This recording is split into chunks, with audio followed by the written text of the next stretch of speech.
9 puntos, que lo he clasificado en 3, o sea, 3 puntos que son muy fuertes en el liderazgo femenino y que deben aprovechar, 3 puntos que están pendientes de trabajar por parte del liderazgo masculino, que es el dominante hoy en día, el mayoritario, nos guste o no nos guste, y 3 puntos pendientes de mejorar y trabajar mucho por el liderazgo femenino. Bueno, los puntos más fuertes del liderazgo femenino, sobre todo, es, resumiendo mucho, más orientación a las personas, más trabajo cooperativo, ¿no? o sea, menos ego y más enfoque al proyecto, y un liderazgo más horizontal, o sea, más inclusivo, más participativo, más alternante, muy importante, y a la vez más compartidor de poder e información, ¿no? Con lo cual equipos más inclusivos y cohesionados. Los 3 puntos pendientes de mejorar por liderazgo masculino, que son muy importantes, resumiendo mucho también, son combatir los sesgos y los estereotipos, que nos parece que hablamos de igual a igual a los dos géneros, y no es verdad, estamos con muchos prejuicios, mucho machismo, pero a mi generación inferiores y generaciones muy jóvenes, solo tienes que ver conversaciones con grupos de WhatsApp, que yo estoy con personas mayores y con personas muy jóvenes por deporte y todo, o sea, hay mucho sesgo todavía. También otro punto es superar las barreras estructurales que hay, de salario, de selección, de evaluación, de promoción, de consejos de administración, etcétera. Y el otro punto es ser más proactivos, ¿no? O sea, porque necesitamos, esto que decíamos antes, necesitamos el liderazgo masculino involucrado, comprometido en esto radicalmente, por si no, no alcanzaremos la igualdad, ni esta justicia, ni ese aprovechamiento del talento nunca, ¿no? O en la mala dirección. Lo necesitamos de socio totalmente como una posición estratégica, no solo para la sociedad y para las mujeres, sino para las organizaciones, para buscar la mejor versión, la mejor rentabilidad también de las propias organizaciones. Y luego en los 3 puntos pendientes del liderazgo femenino he hablado sobre todo, ahí me he extendido un poco más, he hablado sobre todo de, primero, autoliderazgo, o sea, autoliderazgo, romper esos techos de cristal que ha construido una sociedad sobre todo androcéntrica, ¿no? O sea, con el varón en el centro, romper los techos de cemento que a veces se autoponen las mismas mujeres aceptando estereotipos, roles y todo, que los pueden superar, pensar en libertad.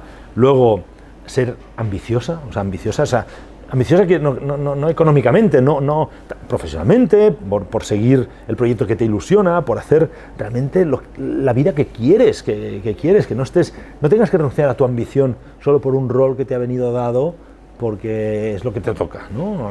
Tradicionalmente.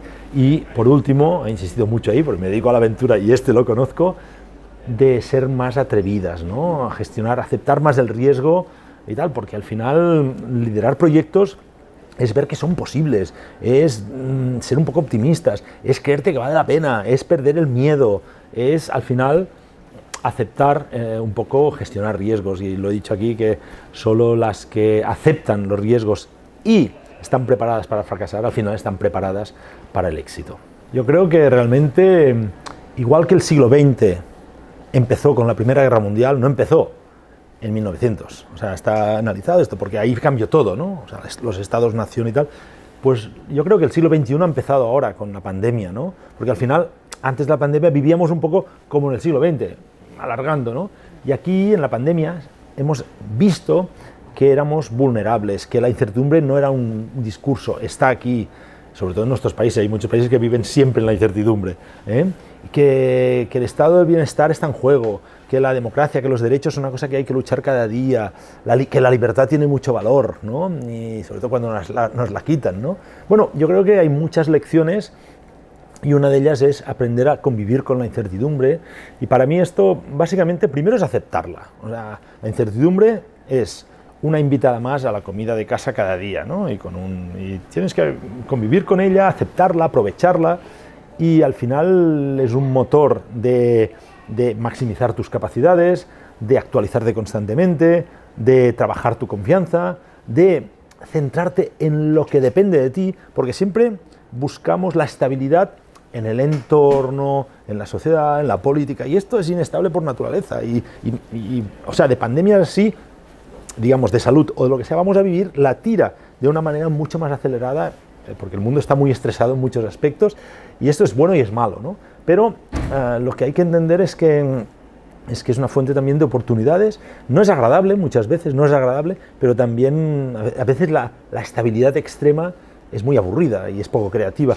Por esto la estabilidad no puede estar en el exterior, tiene que estar en el interior. Y no hablo de mindfulness y espiritualidad y todo, que también, para quien lo quiera, sino de hacer bien lo que depende de ti. Ahí tienes que ser estable. Y en la incertidumbre sobre todo es la confianza de hacer bien lo que depende de ti. Y a partir de ahí, pues buscar esas oportunidades y entender que el cambio, la incertidumbre siempre llegarán, siempre. Pero aprovecharla y crecer y transformar tu vida, la de tu organización o la sociedad, esto es una elección. Bueno, es un tópico y casi una obviedad decir que aprendemos de los fracasos. Yo siempre digo, lo primero que aprendemos es que son mucho mejores los éxitos, ¿eh? O sea, cuidado, que tampoco tenemos que ir buscando los fracasos, pegarnos castañazos para aprender. O sea, porque si bien es verdad que aprendemos de los errores o los fracasos, también es verdad que ser sabio es aprender de los errores y fracasos de los demás, ¿no? Con lo cual tenemos que observar a los demás, leer, aprender, ver casos, etcétera, y podemos aprender mucho antes de tener el propio fracaso. Yo me dedico, una parte importante, aparte de temas de liderazgo y divulgación y comunicación, a la aventura. Y claro, estamos expuestos siempre a los fracasos o a los errores o a los riesgos extremos, pero tenemos que aprender antes, si puede ser, porque hay exámenes, hay pruebas que no puedes suspender, ¿no? O sea, por lo tanto, tenés que intentar maximizar lo que puedes hacer antes. A partir de ahí, resiliencia, entenderlos, aceptarlos. Muy importante aceptar un fracaso. Yo por suerte, digo por suerte y por desgracia, pero bueno, las dos cosas, he fracasado en algunas cosas a nivel profesional, a nivel de proyectos de aventura muchas veces, y cuando he fracasado en algo casi siempre buscas la excusa, no, porque el gobierno, porque la ley, y muchas veces está, pero eso no te aporta nada, es buscar qué parte depende de ti, en qué has fallado, y es ahí donde puedes aprender, con lo cual es una gran escuela, pero no los busquemos expresamente.